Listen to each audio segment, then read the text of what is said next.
कृपया करके अपने कानों में ईयरफोन लगा ले। पश्चिम बंगाल के एक छोटे से गांव में स्थित था एक पुराना और सुनसान हवेली, जिसे लोग आत्मा का घर कहते थे। यह हवेली एक समय राजा महेंद्र सिंह की संपत्ति थी, जो एक जमाने में यहाँ के बड़े जमींदार हुआ करते थे। हवेली अब खंडहर हो चुकी थी और गांव के लोग इसे शापित मानते थे। लोगों का कहना था कि यहाँ एक आत्मा भटक रही थी, जिसने कई लोगों की जान ली थी। इस हवेली की कहानी बहुत पुरानी थी। राजा महेंद्र सिंह की एक बेटी थी, जिसका नाम था रूपा। रूपा बहुत ही सुंदर और चंचल थी, लेकिन उसकी किस्मत बहुत बुरी थी। एक रात जब रूपा हवेली के बगीचे में टहल रही थी, तब एक अजनबी शख्स ने उसे देखा और उसकी सुंदरता पर मोहित हो गया। वह शख्स एक काला जादूगर था, जो अपनी काली शक्तियों से रूपा को हासिल करना चाहता था। उसने राजा से रूपा का हाथ मांगा, लेकिन राजा ने उसकी बात को ठुकरा दिया। यह सुनकर वह जादूगर बहुत क्रोधित हो गया और उसने प्रतिशोध की ठान ली। उसने अपनी काली शक्तियों का प्रयोग करके रूपा को श्राप दे दिया। श्राप यह था कि वह मरने के बाद भी इस हवेली में आत्मा बनकर भटकेगी और शांति नहीं मिलेगी। कुछ ही समय बाद रूपा की अचानक मौत हो गई। गांव के लोगों का मानना था कि वह जादूगर की ही चाल थी, जिसके कारण रूपा की मौत हुई। राजा महेंद्र सिंह ने जादूगर से बदला लेने की कोशिश की, लेकिन जादूगर हवेली में रहस्यमयी तरीके से गायब हो गया और फिर कभी नहीं दिखा। रूपा की आत्मा के हवेली में भटकने की कहानियां धीरे धीरे गांव में फैलने लगीं।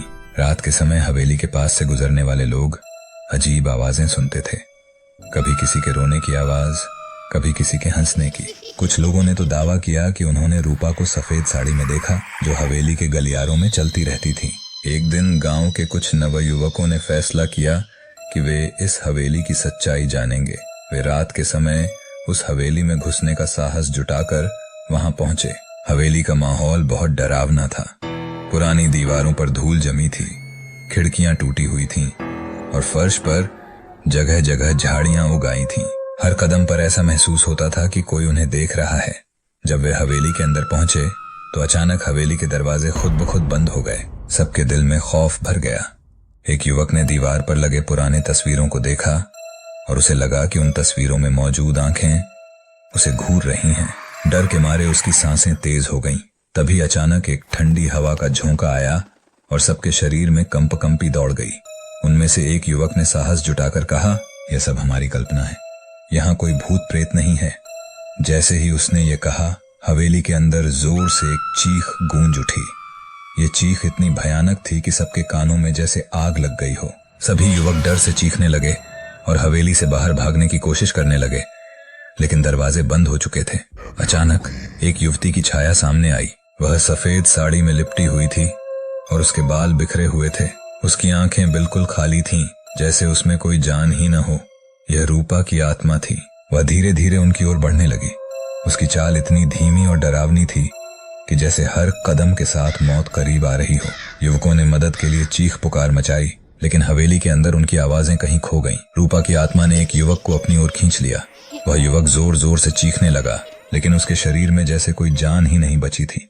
वह बेजान होकर हवेली के फर्श पर गिर पड़ा। बाकी युवकों ने किसी तरह दरवाजे को तोड़ने की कोशिश की, लेकिन नाकाम रहे। कुछ ही क्षणों में बाकी युवकों को भी वैसी ही पीड़ा का सामना करना पड़ा। हवेली की दीवारों पर उनके चेहरों के निशान उभर आए, जो हमेशा के लिए हवेली का हिस्सा बन गए। अगले दिन गांव वालों ने जब उन युवकों की तलाश की तो वे सब गायब थे। हवेली के अंदर कोई जाने की हिम्मत नहीं कर पाया। धीरे धीरे यह कहानी पूरे गांव में फैल गई। अब गांव के लोग और भी ज्यादा डरने लगे थे। रात के समय हवेली के पास से गुजरने का साहस कोई नहीं करता। कुछ ने दावा किया कि रात में वहां से चीखों की आवाजें सुनाई देती हैं, तो कुछ ने कहा कि उन्होंने सफेद साड़ी पहने एक युवती को वहां भटकते देखा है।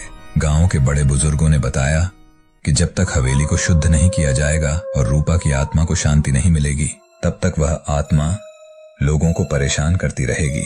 कुछ तांत्रिकों को बुलाया गया, लेकिन वे भी हवेली के अंदर जाने से कतराते थे। एक तांत्रिक ने कहा, यह आत्मा बहुत शक्तिशाली है, इसे सिर्फ उसकी आखिरी इच्छा पूरी करके ही मुक्त किया जा सकता है। रूपा की आखिरी इच्छा क्या थी, यह कोई नहीं जानता था, लेकिन गांव के कुछ बुजुर्गों ने बताया कि रूपा को एक संगीतकार से प्रेम था और वह चाहती थी कि उसकी शादी उसी से हो। राजा महेंद्र सिंह ने इस प्रेम का विरोध किया था और शायद इसी कारण रूपा की आत्मा को शांति नहीं मिल रही थी। गांव के लोगों ने उस संगीतकार का पता लगाने की कोशिश की, लेकिन वह भी कहीं गायब हो चुका था। कहते हैं कि उस जादूगर ने उस संगीतकार को भी श्राप दे दिया था, जिसके कारण वह कभी अपनी प्रेमिका से मिल नहीं पाया। आज भी वह हवेली सुनसान और खंडहर है। गांव के लोग उसे दूर से ही देखते हैं और वहां जाने की हिम्मत नहीं करते। कहते हैं कि जो भी उस हवेली के अंदर गया वह कभी वापस नहीं आया। रूपा की आत्मा आज भी हवेली के गलियारों में भटकती है, अपनी अधूरी प्रेम कहानी को पूरा करने के लिए। दोस्तों, इसी तरह की रियल भूतों की स्टोरी देखने के लिए आप वीडियो को लाइक करके चैनल को सब्सक्राइब जरूर करें। मिलते हैं किसी और वीडियो में, तब तक आप अपना और अपनी फैमिली का ख्याल रखें। तो फाइनली गाइस, आपने वीडियो देख लिया होगा और वीडियो को लाइक करके चैनल को सब्सक्राइब जरूर करें। अगर आपके भी गांव में इस प्रकार का कोई घटना हुआ है तो अपनी ये जो स्टोरी आप हमें मेल कर सकती हो। हम आपकी स्टोरी के ऊपर वीडियो बनाएंगे और पूरी दुनिया को दिखाएंगे आपके गांव की सच्चाई। तो तब तक के लिए बाय, अपना ख्याल रखें।